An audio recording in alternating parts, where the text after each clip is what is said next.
안녕하세요. 책 읽어주는 몽실맘이 다시 왔어요. 지금 빨리 갑자기 데미안이 아니라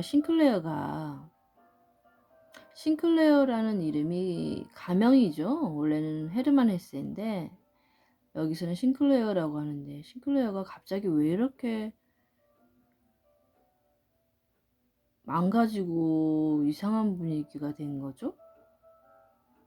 아주 모범적이었던 싱클레어가 갑자기 변화가 일어났다는 건 뭔가가 어딘가 문제가 틀어졌다는 건데, 경고까지 받고 제적 경고까지 받았대요. 그럼 어떠할까? 앞으로는 읽어가겠습니다. 읽을게요. 가을에 알폰스 백을 만났던 교회의 공원의 봄이 시작될 무렵 한 소녀가 눈에 띄었다. 가시나무 울타리가 초록빛을 띠기 시작하고 있었다. 나는 불쾌한 생각과 걱정으로 머리가 복잡해서 혼자 걷고 있었다. 건강은 나빠지고 돈은 끝없이 부족하고 친구들에게 빌린 액수는 점점 늘어나서 집에서 돈을 받아낼 그럴듯한 지출 명분을 생각해내야 했다. 상점들의 담배나 그의 다른 외상값도 자꾸 늘고 있었다. 조만간 학교 생활이 끝장나서 내가 물로 뛰어들거나 가마원에 끌려갈 지경이 되는 일에 비하면 그쯤은 사소한 걱정거리이리라. 하지만 내가 직면한 것은 그런 사소한 고민들이었고 그것들이 나를 끔찍이도 비참하게 얽맸다. 그 봄날의 공원에서 내 시선을 끄는 한 소녀를 만났다. 키가 크고 날씬하고 우아한 옷차림에 영리한 소년 같은 얼굴이었다. 첫눈에 그녀가 마음에 들었다. 나는 그런 느낌의 여자를 좋아해서 곧바로 그녀에 대한 몽상을 시작했다. 나보다 나이가 그다지 많아 보이지는 않았지만 훨씬 성숙하고 우아한 완전한 숙녀였다. 그러면서도 그녀의 표정에 활기와 소년다움이 보였는데 나는 바로 그 점이 가장 좋았다. 나는 한 번도 마음에 든 여자에게 다가간 적이 없었고 이번에도 마찬가지였다. 그러나 그녀의 인상이 과거의 어느 소녀들보다 더 강렬했기에 이 짝사랑의 열병은 내 생활에 깊이 영향을 미쳤다. 갑자기 내 앞에 고귀하고 소중한 모습이 나타난 것이다. 내 안에 어떤 갈망과 충동도 흠모하고 숭배하고 싶은 열망보다 간절하지 않았다. 나는 그녀에게 베아트리체라는 이름을 붙였다. 비록 단테는 읽지 않았지만 내가 가지고 있는 영국판 복제품 그림에서 그녀를 본 적이 있었다. 라파엘 전파의 화풍으로 그려진 소녀상으로 갸름하고 긴 얼굴에 영혼이 깃든 손과 표정, 길쭉길쭉한 팔다리에 날씬한 자태를 지녔다.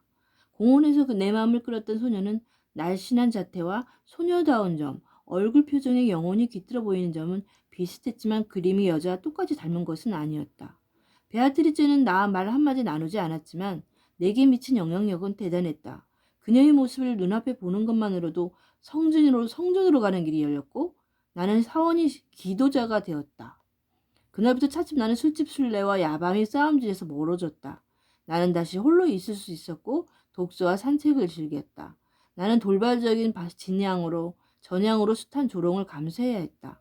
그러나 이제는 나도 사랑할 대상, 사모할 대상을 가졌다. 이상이 되살아났다. 삶의 신비로운 예감과 영롱한 새벽 여병으로 가득 찾아 다른 이들이 조롱에 무심해졌다. 숭배하는 대상이 하인이나 노예일망정 나는 내 자신에게로 돌아온 것이 기뻤다. 그 시절을 돌이켜보면 감동이 벅차오른다.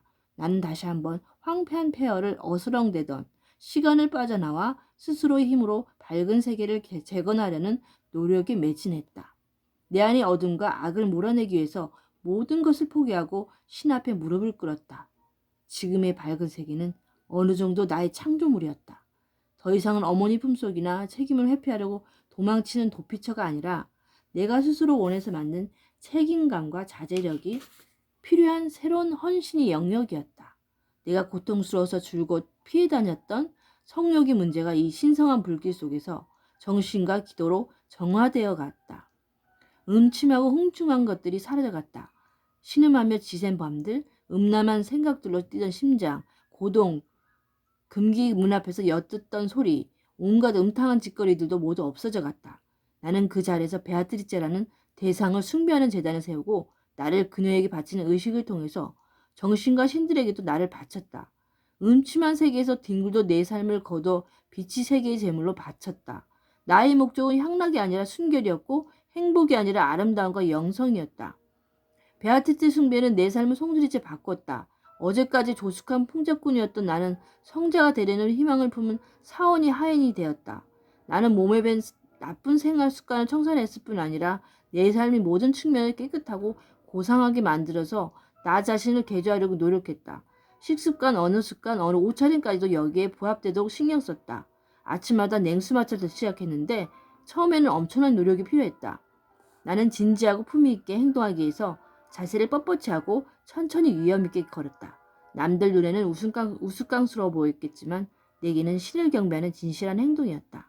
나는 새로운 신념을 표현할 방법을 여러 가지로 시도해 보다가 한 가지에 집중하게 되었다. 나는 그림을 그리기 시작했다. 처음에는 내가 소장하는 베아트리체의 초상이 그녀와 충분히 닮지 않아서 내 나름대로 그려보려고 시작했다. 나는 새로운 기쁨과 희망에 차서 종이와 물감과 붓을 사왔고 방에 최근에 나는 독방을 쓰게 되었다. 팔레트, 유리잔, 도자기 접시, 연필을 준비했다. 조그만 툴 속에 든 고운 색깔 템페라 물감들이 나를 매혹했다. 처음으로 물감을 뽀얀 접시 위에 짰을 때의 그 빛깔은 지금까지도 눈에 선하다. 타는 듯한 크롬 욕시도 그린이었다. 나는 신중하게 그려나갔다. 얼굴 같은 건 그리기가 어려우니까 다른 것부터 시작했다. 장신구, 꽃, 상상으로 그린 풍경화, 소품, 교합, 나무, 한 그루, 사이프러스 나무들이 줄지어선 로마 수도교. 나는 그림 그리기에 푹 빠져서 그림 물감 세트를 처음 가져본 아이처럼 행복했다. 그러다가 마침내 베아트리체의 초상을 그리기 시작했다. 처음 몇 장은 완전히 망쳐져 찢어버렸다. 거리 이곳저곳에서 만났던 얼굴인데 떠올리려고 할수록 생각나지 않았다. 결국 나는 기억해내려는 노력을 포기하고 생각과 직관이 이끄는 대로 그림 물감과 붓이 뻗어가는 대로 그렸다. 꿈속에서 본 모습이 나오긴 했는데 별로 만족스럽지 않았다. 계속 시도하더니 한 장 한 장 더해질 때마다 모습이 한결 선명해졌고 결코 실제와 똑같지는 않아도 내가 꿈꾸던 모습에 가까워 갔다.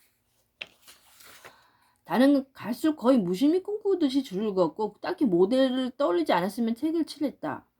잠재의식의 어설픈 장난 같은 그림이었다. 그러다가 마침내 어느 날 나도 모르는 새에 어제까지 그린 어떤 얼굴보다 한층 더 강력하게 나를 잡아끄는 얼굴을 완성했다. 베아트리제의 얼굴이 아니었다. 어차피 그림은 이미 오래전부터 그녀의 얼굴이 아니었다. 뭔가 다른 뭔가 비현실적인 얼굴이었는데 그래서 별로였다는 게 절대 아니다. 소녀라기보다는 차라리 소년이 얼굴이었고 머리칼도 그녀의 옅은 금발이 아니라 붉은 빛이 도는 갈색이었다. 턱은 단단하고 야무져 보였고 입술은 꽃잎처럼 붉었다. 전체적으로 약간 딱딱하고 가면 같은 느낌을 주었지만 인상이 아주 강렬했고 신비로운 생명력이 넘쳐 흘렸다. 내가 완성시킨 그림 앞에 앉아 있자니 이상한 기분이 들었다. 그것은 신상이나 신성한 가면처럼 보였고 절반은 남자 절반은 여자 같았고 나이를 가늠할 수 없었으며 몽상에 빠진 듯하면서 강한 의지가 엿보였고 딱딱한데도 은밀한 생명이 충만했다. 이 얼굴은 내게 할 말이 있는 듯했다. 내게 속해 있으면서도 내가 뭔가를 요구하고 있었다. 확실히 누군가와 닮았는데 그게 누군지 기억나지 않았다. 이 얼굴은 한동안 내 내리를 떠나지 않고 나와 함께 생활했다. 나는 그림을 서랍에 넣고 작은가 두었는데 혹시라도 누가 보고 놀려내는지 질색이었기 때문이다. 그러나 혼자 되기가 무섭게 그 그림을 꺼내어 보았다. 저녁 때는 침대 맞은편 벽지에 핀으로 꽂아놓고는 잠들 때까지 바라보았고 아침에는 눈을 뜨자마자 쳐다보았다. 정확히 그 시기에 나는 어린아이였을 때 그랬던 것처럼 많은 꿈을 꾸기 시작했다. 요 몇 년간 나는 꿈을 꾼 적이 없었다. 이제 꿈들이 아주 새로운 종류의 영상들이 다시 나를 찾아왔는데 초상이 점점 자주 등장했다. 그 얼굴이 사라져 내게 말을 거는데 호의적일 때도 있고 적대적일 때도 있어서 잔뜩 찌푸린 얼굴도 되었다가 무한히 아름답고 조화된 고귀한 모습도 되었다가 했다. 그러다가 어느 아침 나는 그런 꿈에서 깨어나다가 갑자기 한 가지 사실을 알아차렸다. 그 얼굴은 굉장히 익숙한 눈길로 나를 보았고 내 이름을 부를 것 같았다. 어머니가 나를 잘 알듯 예전부터 줄곧 나를 지켜본 듯했다. 나는 흥분을 억누르며 그림 속 얼굴을 수많은 갈색 머리칼과 여성적인 분위기 입술을 그리고 이상하리 마치 밝은 물감이 저절로 그렇게 말랐다. 단호한 이마를 바라보았다. 그러자 머릿속에 차츰 눈에 익은 누군가의 얼굴이 떠올랐다. 내가 잘 아는 사람인데? 나는 침대에서 튀어나와 그 그림에 바짝 다가서서 초록빛의 큰 눈물, 물끄러미 내게 고정된 눈동자를 들여다보았다. 오른쪽 눈이 왼쪽보다 약간 치켜 올라가 있었다. 그 순간 갑자기 오른쪽 눈이 실룩했다. 아주 살짝 미세하게. 그러나 분명하게 이 작은 움직임에 나는 그 얼굴을 알아보았다. 와, 이렇게 늦게 알아차렸지? 데미안의 얼굴이었다. 그 후 나는 종종 내가 기억하는 데미안의 진짜 표정들과 그 그림을 비교했다. 닮긴 했지만 똑같진 않았다. 그러나 틀림없이 데미안이었다. 어느 초여름 석양 무렵 서쪽 창문을 통해 기울어져가는 태양빛이 붉게 비쳐들었다. 방 안이 어두워져 갔다. 나는 베아트리체의 초상, 아니 데미안의 초상을 창틀에 고정시켜서 그림에 석양이 비치는 모습을 보고 싶다는 충동을 느꼈다.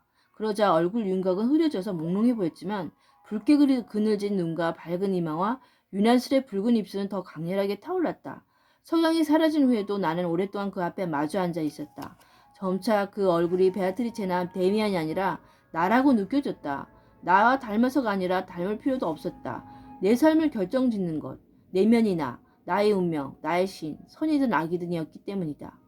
언젠간 내가 다시 친구를 만난다면 그 친구는 이런 모습일 것이다. 언젠간 내가 이 사랑을 하게 된다면 사랑하는 이가 이런 모습일 것이다. 나의 삶과 나의 죽음도 이러할 것이다. 이것이 나의 운명의 울림이자 리듬이 될 것이다. 그 무렵 나는 이제까지 읽었던 그 어떤 책보다 강렬한 인상을 주는 책을 읽고 있었다. 훗날에도 니체를 제외하면 그렇게 감동을 받았던 책은 거의 없었다. 편지와 잠언이 수록된 노발리스의 책이었다. 내용이 대부분이 잘 이해되지 않은데도 그 구절을 하나같이 내 마음을 잡아 끌고 긴장시켰다. 지금 그 잠언의 한 구절이 불현듯 떠오른다. 나는 그 구절을 초상 아래 적었다. 운명과 기질은 하나의 개념에 대한 두 개의 이름이었다. 그 말을 나는 그제야 이해했다. 나는 내가 베아트리체라고 이름 지은 소녀 여전히 자주 마주쳤지만 이미 거기에 동요는 없었다. 그저 부드러운 조화와 어떤 예감만 있었다. 그대와 나는 연결되어 있었는데 그대의 실체가 아니라 그대의 모습만 그럴 뿐이다. 그대는 내 운명의 일부다라고. 막스 데미안에 대한 그리움이 다시 강렬해졌다. 나는 그의 소식을 수년간 듣지 못했다. 딱 한 번 방학 때 그를 마주치긴 했다. 지금의 나는 이 잠깐의 만남을 이 기록에서 숨기고 있었음을, 수치심과 허영심 때문에 그랬음을 깨달았다. 이것을 만회해야겠다. 술집에 드나들던 시절 방학 때 고향에 갔을 때였다. 나는 피곤해 지친 얼굴로 산책용 지팡이를 휘두르며 예나 지금이나 여전히 한심스러운 거리 건달들을 구경하며 건들건들 시내를 돌아다니다가 옛 친구가 내 쪽으로 걸어오는 것을 보았다. 그의 모습을 보자 온몸이 움찔했다. 정광석 화처럼 프란츠 크로모가 떠올랐던 것이다. 제발 데미안이 그때 일을 잊었기를. 그에게 신세 갚을 일이 남아있다는 것이 그렇게 불편했다. 어리석은 나이 때의 일에 불가하긴 하지만 신세는 신세였으니까. 그가 내가 인사를 하는지 아닌지 보려는 듯했기에 나는 되도록 태연하게 인사를 했다. 그는 나에게 손을 내밀었다. 옛날과 똑같은 데미안의 악수였다. 꽉 움켜쥐는 따뜻하면서도 서늘한 남성적인 악수. 그가 주의 깊게 내 얼굴을 들여다보았다. 싱클레어, 너 많이 컸구나. 그는 전혀 변하지 않았다. 여전히 나이 들어 보이기도 하고 젊어 보이기도 했다. 우리는 함께 산책하며 얘기를 나눴는데 하찮은 대화들 뿐이었고 서로의 근황에 대해서는 함구했다. 예전에 내가 몇 번이나 편지를 썼다가 답장을 받지 못했던 일이 생각났다. 아, 제발 그가 바보 같은 편지들도 잊었기를. 그는 편지에 관해서도 한마디도 하지 않았다. 그때는 아직 베아트리체도 초상화도 없었고 나는 황량한 시계 한복판에 있던 참이었다. 도시 외곽을 지날 때 내가 술 한잔 사주겠다고 말했고 그는 좋다고 했다. 나는 잔뜩 멋을 부리며 와인 한 병을 주문해 잔에 채우고 그와 잔을 부딪히고는 학생들이 흔히 그러듯 첫 잔을 단숨에 비웠다. 술을 자주 마시는구나? 그가 나에게 물었다. 나는 나른한 말투로 대답했다. 그것 말고 무슨 할 일이 있겠어. 아직까지는 제일 재미있는 일이니까. 그렇게 생각해? 그럴지도 모르지. 제법 근사한 점도 있으니까 말이야. 도치 황홀함과 바쿠수적인 면이 말이야. 하지만 술집을 자주 가는 사람들은 그런 맛은 다 잊어버리더라. 술집을 전전하는 일이야말로 전 진짜 겉달들이 하는 짓 같아. 그래 하룻밤중 타오르는 햇빛 곁에서 진짜 정신없이 취해보는 거야. 좋지. 그러나 매일매일 연거푸 술잔을 기르는 게 정말 잘하는 짓일까? 매일 밤 단골 술집 술상을 보고 있는 파우스트를 상상할 수 있겠니? 나는 술을 마시며 저기에 찬 눈빛으로 그를 쳐다보았다. 글쎄 누구나 파우스트 같을 수는 없으니까 나는 짤막하게 대꾸했다. 데미안은 다소 놀랍다는 듯이 나를 보았다. 그러고는 여전처럼 신선하고 우월감이 느껴지는 웃음을 지었다. 이런 걸로 다투지 말자. 아무튼 술꾼이나 건달의 생활이 평범한 모범 시민인 일상보다 더 활기찰 수도 있어. 언젠가 읽은 적이 있는데 방탕한 생활은 신비주의자가 살기 위한 최선의 준비 활동이래. 예언제가 되는 건 언제나 성이 아우쿠스티누스 같은 인물이거든. 그도 예전제가 되기 전에는 향락가였고 방탕하였어. 나는 데미안 얘기가 미심쩍고 훈계당하고 싶지 않았다. 그래서 냉담하게 말했다. 누구나 다 자기 방식대로 살겠지. 솔직히 말해서 나는 예언자 같은 건 될 마음이 전혀 없어. 데미안은 눈을 지우시 내리깐 채 알아들었다는 듯 나를 바라보며 천천히 말했다. 이봐 싱클레어, 내게 잔소리 하려는 건 아니야. 게다가 난 너나 내가 왜 요즘 술을 마시는지 모르고 있고 아마 내 안에서 내 삶의 방향을 조정하고 있는 것은 알고 있겠지? 우리들 마음속에 모든 것을 알고 모든 것을 원하고 모든 것을 우리 자신들보다 더 잘해내는 누군가가 있음을 깨달으면 도움이 될 거야. 그럼 이만 실례할게. 집에 가야겠어. 우리는 짧게 작별 인사를 하고 나누었다. 나는 몹시 마음이 상해서 그대로 혼자 앉아서 남은 술을 다 마셨다. 집으로 가려고 했을 때 데미안이 벌써 술값을 계산했다는 사실을 알았다. 기분이 훨씬 더 나빠졌다. 이 사소한 사건을 다시 곰곰이 생각해 보았다. 나는 그를 잊을 수 없었다. 그가 그 교회 술집에서 내게 한 말들을 이상할 정도로 생생하게 한 말도 잊지 않고 기억했다. 우리들 마음속에 모든 것을 아는 누군가가 있음을 깨달으면 도움이 될 거야. 아직도 창틀에 둔 이제는 빛이 완전히 사라진 그림에 시선을 고정했다. 그런데 여전히 두 눈이 이글이글 타오르고 있었다. 그것은 데미안의 눈빛이었다. 아니면 내 마음속에 들어있는 모든 것을 알고 있는 자의 눈빛이었다. 나는 데미안을 얼마나 그리워했던가. 그러나 그가 지금 어디에 있는지 알지 못했다. 어떻게 연락해야 할지도 몰랐다. 알고 있는 거라곤 그는 아마도 어느 대학가에서 공부를 하고 있을 것이고 김나지움을 졸업한 후 어머니와 함께 우리 도시를 떠났다는 것뿐이었다. 나는 데미안과 관련된 일은 무엇이든 기억해 보려고 크라모의 일까지 더듬어갔다. 그가 일찍이 내게 이야기해 줬던 정말 많은 것들이 생생하게 떠올랐는데 그 말들이 지금까지 여전히 깊은 의미를 지니며 내 상황과 꼭 들어맞았다. 최근 우리가 별로 기쁘지 않게 대했을 때 말했던 방탕화 성자에 관한 의미도 갑자기 마음속에서 분명해졌다. 정확하게 내게 일어난 일이 아닌가? 술에 취해서 몽롱하고 불결하고 방탕하게 살다가 정방대의 충동이 삶의 열정과 깨끗함에 대한 갈망과 신성함에 대한 동경이 되살아나지 않았던가? 내가 계속 기억을 더듬은 동안 밤이 깊어갔다. 밖에서 비가 내렸다. 내 기억 속에서도 비 내린 소리가 들렸다. 밤나무 아래서 데미안이 프란츠 크로모에 대해 캐묻고 내 비밀을 알아봐 마치던 때의 빗소리다. 학교로 오가는 길에 나누었던 대화, 견진성사 수업 시간, 하나의 기억이 끝나면 또 다른 기억이 꼬리를 물었다.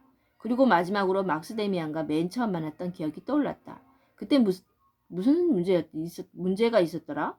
그 기억은 좀처럼 떠오르지 않았다. 나는 시간을 두고 기억을 되살리는 데 열중했다. 그러자 그것도 떠올랐다. 그가 카인 이야기를 해준 뒤 둘이 우리 집 현관 아치 쐐기돌에 새겨진 낡고 퇴색한 문장에 대해 이야기했다.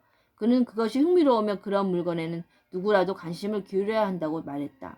그날 밤 나는 데미안과 그 문장의 꿈을 꾸었다. 데미안이 그것을 손에 쥐고 있었는데 어떤 때는 조그맣고 잿빛이었다가 때로는 굉장히 커져서 여러 빛깔을 띄었다. 그렇지만 그는 나에게 그것은 언제나 똑같은 문장이라고 설명하고는 내게 그 문장을 삼키라고 명령했다.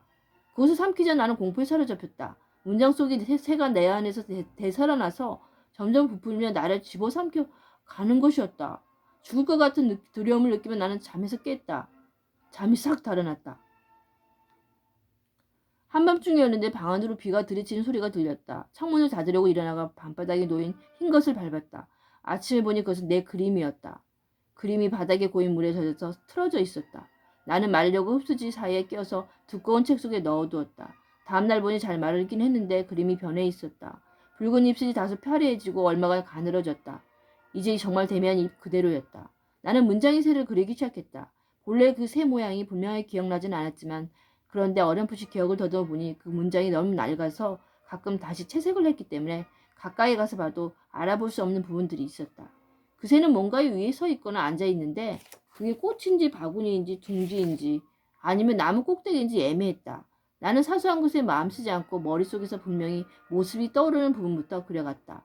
무언가 분명하지는 않은 욕구 때문에 나는 강한 색깔을 썼다. 나는 새의 머리를 황급빛 노랑으로 칠했다. 기분이 내키는 대로 그린 그림은 며칠 안에 완성되었다. 그것은 날카롭고 겁없어 보이는 매의 머리를 한 커다란 새였다.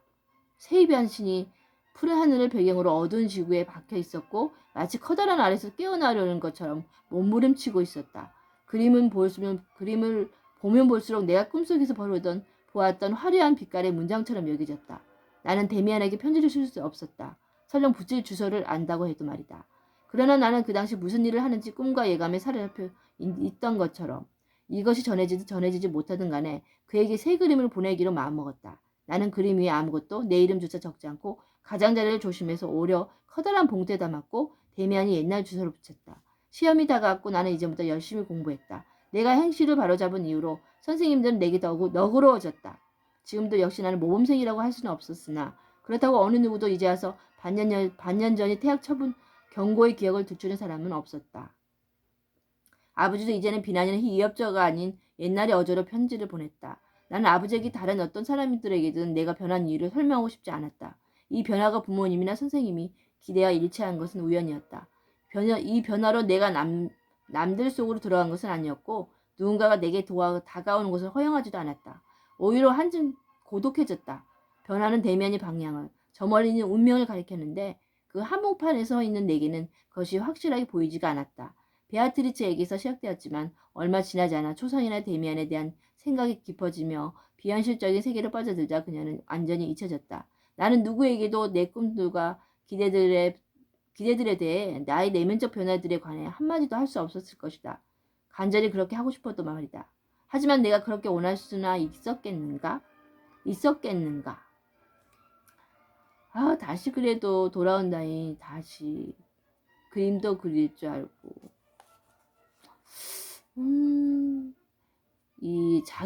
자기 자신을 이렇게 뭐랄까 변화한다고 할까요? 조절할 수 있다고 한다 그럴까?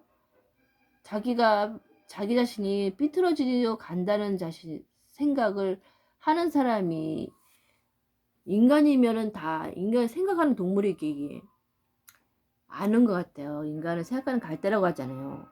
그러니까 자기가 잘못되어 가는 거 삐뚤어져 간다는 건 알아요. 근데 그거를 그 누군가가 그것을 바르게 올바르게 딱 그 한순간에 정해줄 수 있는 사람이 있다면 그건 바로 신이 아닐까요? 그런 신이 우리 모두에게 다가와서 내가 지금 잘못 가고 있는지 이 길이 아닌지를 바로 잡아줬으면 좋겠어요. 모두가. 너는 잘하고 있어. 항상 너는 잘하고 있어 라는 말만 했을 뿐이지 너는 지금 그게 그 길이 아니라고 말도 해줄 수 있어야 될 것 같아요. 그렇잖아요. 분명 똑바로 가는 길은 아닌데 내가 보기에는 술 먹고 자기 길이 아니고 술도 어느 정도 먹어야지. 술도 가끔